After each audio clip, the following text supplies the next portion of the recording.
Hello everyone, welcome to our another blog. আজকে আরেকটা সুন্দর দিনের সুন্দর ব্লগ নিয়ে আপনাদের সাথে হাজির হয়ে গেলাম। আজকের ব্লগটা শুরু করছি দুপুরবেলা থেকে। এখন ঘড়িতে সময় আনুমানিক 2টা কি 2:30টার মতো। আজকে আমাদের বাসায় কিছু গেস্ট আসবে, তো তাদের জন্যই থাকছে আজকের এই ছোট্ট আয়োজন। আমাদের কাছেও আজকের এই দিনটা অনেক স্পেশাল, কারণ অনেক দিন পরে আবার তারা আমাদের বাসায় আসবে। তো এই তো দুপুরবেলা হচ্ছে রান্না বান্নার আয়োজন চলছে। এখানে বড় একটা পাতিলে করে এখন চিংড়ি মাছ ভাজা হবে। গতকালকে রাতে আমি আর আমার হাজবেন্ড মিলে বাজার করেছিলাম, তো আমরা কারওয়ান বাজার থেকে কিছু গলদা চিংড়ি মাছ এনেছি।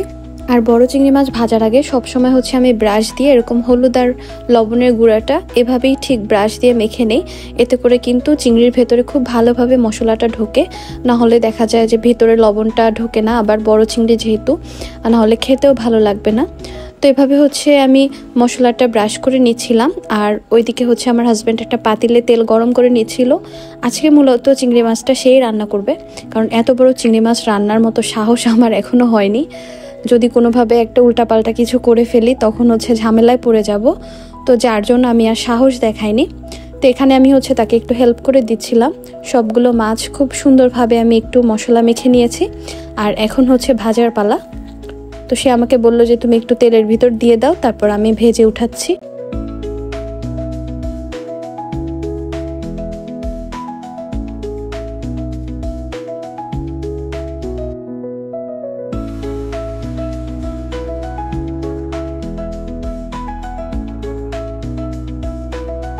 চিংড়ি মাছটা এদিকে ভাজা হতে হতে আমি আবার কিছু প্লেট বাটি নামিয়ে নিলাম, যাতে করে রাতের বেলা খাবারটা আমি সার্ভ করব। তো তারা মূলত রাতের বেলায় আসবে। আর আজকে শনিবার, তো শনিবার অনেকেরই অফিস থাকে, তো তারা অফিস আবার ক্লাসেও যায় অনেকে, তো ক্লাস শেষ করে তারপরে আসবে রাতের বেলা। আর এদিকে আমার শাশুড়ি মায়ের মুরগির মাংস রান্নাটাও শেষ। এখানে একটা লেয়ার মুরগি আলু দিয়ে একটু মাখা মাখা করে রান্না করেছে, অতটাও ঝোল রাখিনি। আজকে ঝোলটা একটু কম করে রাখা হয়েছে, মানে ভুনা ভুনা বলা যায়। এটা কিন্তু পোলাওর সাথে খেতে বেশ ভালো লাগে। আর বরাবরই মায়ের মুরগির মাংস রান্নাটা অনেক ভালো হয়, আসলে মুখে বললেও কম হয়ে যাবে। আর আজকে সব রান্না আমার শাশুড়ি মা আর আমার হাজব্যান্ডের, যেহেতু আজকে ছুটির দিন ছিল, তো ওনারাই দুজন মিলে করেছে। আমি জাস্ট ওনাদের হাতে হাতে একটু হেল্প করে দিয়েছি, একটু ফাঁকিবাজি করেছি আর কি। তো এদিকে আমি কিছু পটল ভাজার জন্য এভাবে পটলটা ফালি করে নিয়েছি। আজকে পোলাওর সাথে পটল ভাজিটা দিব। নর্মালি বেগুন ভাজা বা পটল ভাজা, তো এখন যেহেতু বাজারে বেশ ভালো পটল পাওয়া যায়, যার জন্য পটলটাই নিয়ে এসেছিলাম।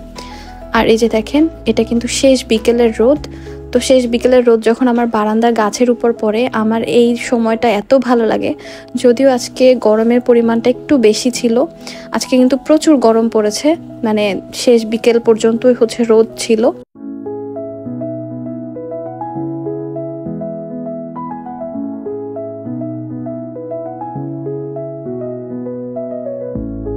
এই তো এদিকে চিংড়ি মাছগুলো ভাজা হয়েছে।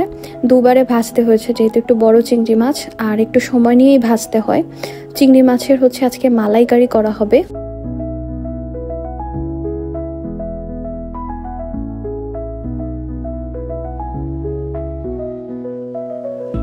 এখানে চিংড়ি মাছ মালাইকারি রান্নার জন্য সব ধরনের মশলা দিয়ে মশলাটাকে খুব ভালোভাবে কষিয়ে নেওয়া হয়েছে। আর যখন মশলাগুলো একদম ফুটতে শুরু করে, তখন এর মধ্যে ভাজা চিংড়ি মাছগুলো দিয়ে দিল। তো এই রেসিপিটা না হয় আমি অন্য একটা ব্লগে আপনাদের সাথে শেয়ার করব, কিভাবে ঘরোয়া পদ্ধতিতে খুব কম সময়ের মধ্যে চিংড়ি মাছের মালাইকারি রান্না করা যায়। সব রান্নাই মোটামুটি শেষ। আর এইদিকে মা এখন পোলাও রান্না করবে, আর যার জন্য পোলাওর চালটা ধুয়ে এভাবে পানি ঝরিয়ে নিচ্ছে। আর আমি চলে আসলাম একটু বেরেস্তা বানানোর জন্য, কারণ কোরমা বলেন পোলাও বলেন, এটার উপরে একটু বেরেস্তা না দিলে কিন্তু আসলে ভালো লাগে না দেখতে। সৌন্দর্যেরও তো একটা ব্যাপার আছে, যে খাবারটা দেখতে ভালো লাগবে ওই খাবারটা আসলেই কিন্তু মজা হয় খেতে। আমি বেরেস্তাতে কখনোই লবণ ইউজ করি না, এতে করে আমার মনে হয় বেরেস্তাটা মুচমুচে হয় না। আবার চুলার আঁচটাও একটু মিডিয়ামে রেখে তারপর আস্তে আস্তে করে ভেজে নেই।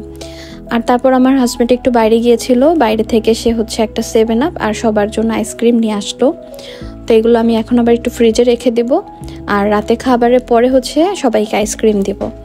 আর পোলাও বলেন মাংস বলেন, এগুলোর সাথে একটু কোল্ড ড্রিঙ্কস না হলে কিন্তু একদম জমে না।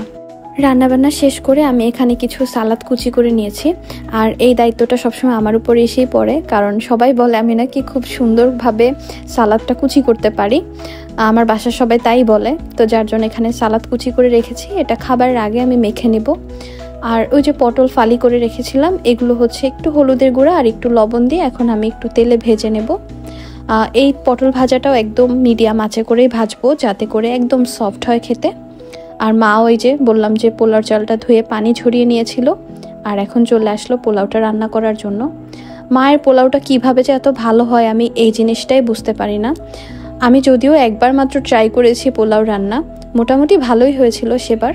হয়তোবা আপনারা অনেকেই সেই ব্লগটা দেখেছেন, কিন্তু যত যাই বলি মার মতো ওরকম পারফেক্ট হয় না, হবে হয়তোবা এক সময়।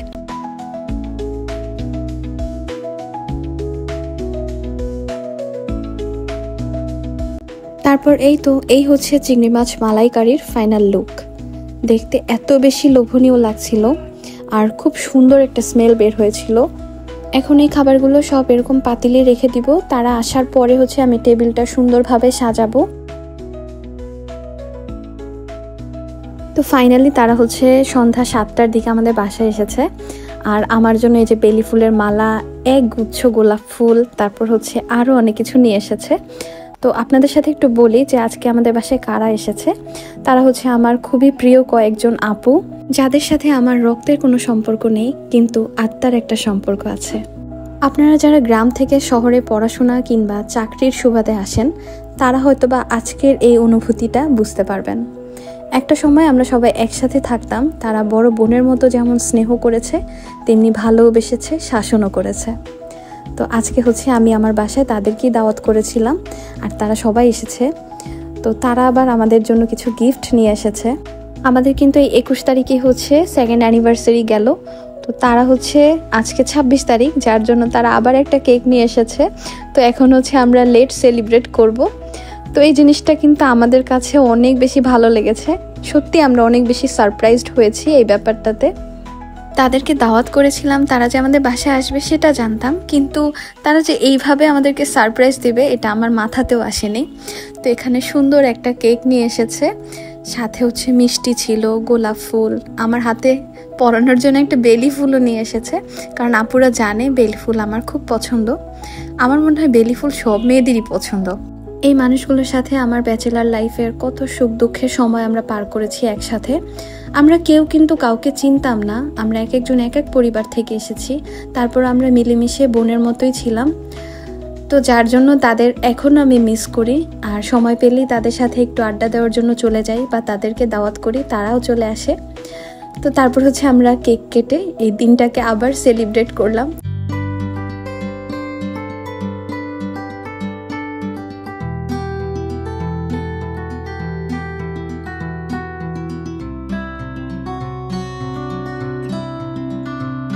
সবার সাথে অনেক দিন পরে দেখা হয়ে বেশ ভালো লাগছিল।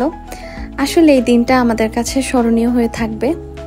হয়তোবা একটা সময় আমরা কে কোথায় থাকবো জানি না, কিন্তু এই দিনটা এর জন্য আমি ব্লগ করে রাখলাম, যাতে অনেক দিন পরেও আমি এই ব্লগটা দেখতে পারি আর তাদেরকে স্মরণ করতে পারি।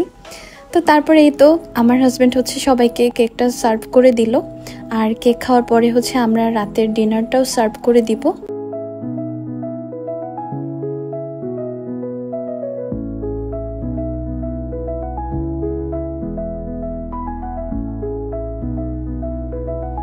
আমরা সবাই যখন একসাথে হই আমাদের আসলে গল্প শেষই হয় না, খাবার দাবারের কথাও মনে থাকে না। আজকে আমরা অনেক গল্প করেছি, আড্ডা দিয়েছি। আমার তো খুব ভালো লাগছিল সবাইকে একসাথে পেয়ে। আর এই তো আমি খাবারটাও সার্ভ করে দিলাম, টেবিলটা সুন্দরভাবে সেট করার চেষ্টা করেছি। আর আজকে খুব সামান্যই আয়োজন ছিল তাদের জন্য, তো বেশি একটা লেট করিনি, কারণ তাদেরকেও তো আবার বাসায় ফিরতে হবে। তো যার জন্য তাড়াতাড়ি করে আমরা রাতের খাবারটা সার্ভ করে দিলাম। আবার কোনো একদিন হয়তো আমরা সবাই এক হব, আবার প্রচুর গল্প হবে, আড্ডা হবে, খাওয়া দাওয়া হবে। তো আজকের এই ব্লগটা কে কোন জায়গা থেকে দেখছেন চাইলে কিন্তু কমেন্ট করে জানাতে পারেন। আর আমাদের মতো আপনাদেরও কি এরকম রুমমেট কিংবা বান্ধবী, বড় আপুদের মিস করেন কিনা সেটাও কিন্তু চাইলে কমেন্ট করে জানাতে পারেন। আমি আমার সব আপুদেরকে ধন্যবাদ জানিয়ে আজকের এই ব্লগটা শেষ করতে চাচ্ছি। সেই সাথে ধন্যবাদ দিচ্ছি আপনাদেরকেও এত কষ্ট করে এই ব্লগটা দেখার জন্য। সবাই ভালো থাকুন, সুস্থ থাকুন, জেমস অ্যান্ড লিয়াস লাইফস্টাইলের সাথেই থাকুন। Have a good day.